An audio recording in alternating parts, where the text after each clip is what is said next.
This is Ed Jelks speaking from Normal, Illinois. Greetings and best wishes for a memorable annual meeting of the SHA down in Fort Worth. I was invited to sit on this panel to recall memories of the Society's formative years, but not being able to be there in person, I am sending my presentation by electronic proxy. So please listen as I recount events immediately leading up to the Society's establishment as I witnessed them. In Washington, D.C. on April 20th, 1966, at a conference on archaeology at the Smithsonian Institution, I listened to a panel consisting of Martin Biddle, John Cotter, Bernard Fontana, Ivar Noel Hume, and Richard Woodbury discuss, among other things, the pros and cons of having a society devoted to historical archaeology. 10 days later, at the annual meeting of the Central States Anthropological Society in St. Louis, I was sitting in the audience listening to a panel that included John Cotter, Arnold Pilling, and Edward Larrabee discussing the current status of historical archaeology. The pros and cons of forming a society devoted to historical archaeology were batted back and forth by the panelists at considerable length.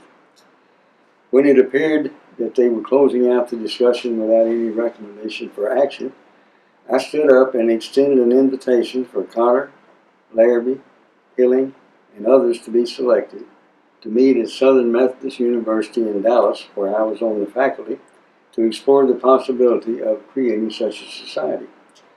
They thought that was a good idea, so we met in a hotel room that evening and worked out details for forming a special committee to explore the feasibility of establishing a society, and we put together a tentative list of potential participants.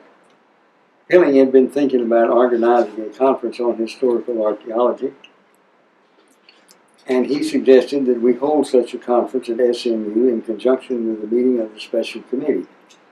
Everyone was in favor, and we left that evening with an agreement that I would make arrangements for the committee meeting, and Pilling would make arrangements for the conference. In the following months, there was a lot of correspondence between the principals, and by early fall, plans were finalized as follows. The committee would meet at SMU in January 1967. The conference would be held the day after the committee met. Recommendations of the committee about forming a society would be presented to the conferees at a special business meeting during the conference. If the committee recommended that a society be created, the conferees would vote the matter up or down. An affirmative vote would be considered a consensus of the archaeological community that a society devoted to historical archaeology would serve a useful purpose, and plans would be blocked out for steps to establish a society. Pilling sent out announcements that the conference was scheduled and extended an open invitation for archaeologists to submit paper titles for presentation there. I reserved meeting rooms at SMU for the committee and the conference. I also persuaded SMU to pony up several $1,000s to pay for plane fare and hotel rooms for the committee members. I sent invitations to the list of potential committee members that we had compiled, and they all responded in the affirmative. By early December, everything was set for the committee and the conference to meet in Dallas in January. On January 5th, 1967, the committee met at SMU and spent several hours discussing whether there was a need for a society devoted to historical archaeology. The committee consisted of Carl Chapman, John Cotter, Charles Fairbanks, J.C. Harrington, Ed Jelks, Edward Larrabee, Carlos Margine, Ivar Noel Hume, Arnold Pilling, Carlisle Smith, G. Hubert Smith, Stanley South, Wilcom Washburn, and Arthur Woodward. Malcolm Watkins, originally scheduled to chair the committee, had to cancel at the last minute due to a back injury, and he sent Wilcom Washburn to represent the Smithsonian in his place. Washburn declined to replace Watkins as chairman, and I became committee chairman by default. After several hours of discussion, we agreed unanimously to recommend that a society for the promotion of scholarly research in historical archaeology be established. Its emphasis would be on the New World, although other regions would not be excluded. The conference began the next morning with 112 people in attendance, including 7 from Canada and 1 from Mexico. That afternoon at the special business session, I announced that the committee had agreed unanimously to recommend that a society be formed.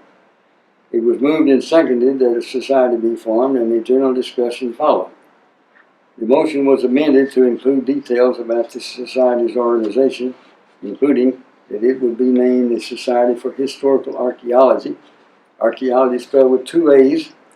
I called for a voice vote, and a thunderous chorus of ayes ratified the motion. A call for negative votes brought nothing but silence. The group then elected officers: John Cotter, President; Ed Jelks, President-elect; Arnold Hilling, Secretary-Treasurer; Glenn Little, Editor; and directors: Charles Fairbanks, Bernard Fontana, J.C. Harrington, Ivor Noel Hume, Carlos Margain, Merrill Mattis, Stanley South, and Malcolm Watkins. It was left to the officers to draft bylaws and arrange for other organizational details, such as having it incorporated as a nonprofit organization. Noel Hume extended an invitation to hold the Society's first annual meeting in January 1968 at Williamsburg, which was accepted with enthusiasm. And that, my children, is the way that the SHA came to be. Now, let's all recognize her 50th anniversary in the traditional way. All together now, on the count of 3. 1, 2, 3. Happy birthday to you, happy birthday to you. Happy birthday, Society for Historical Archaeology. Happy birthday to you. That's it.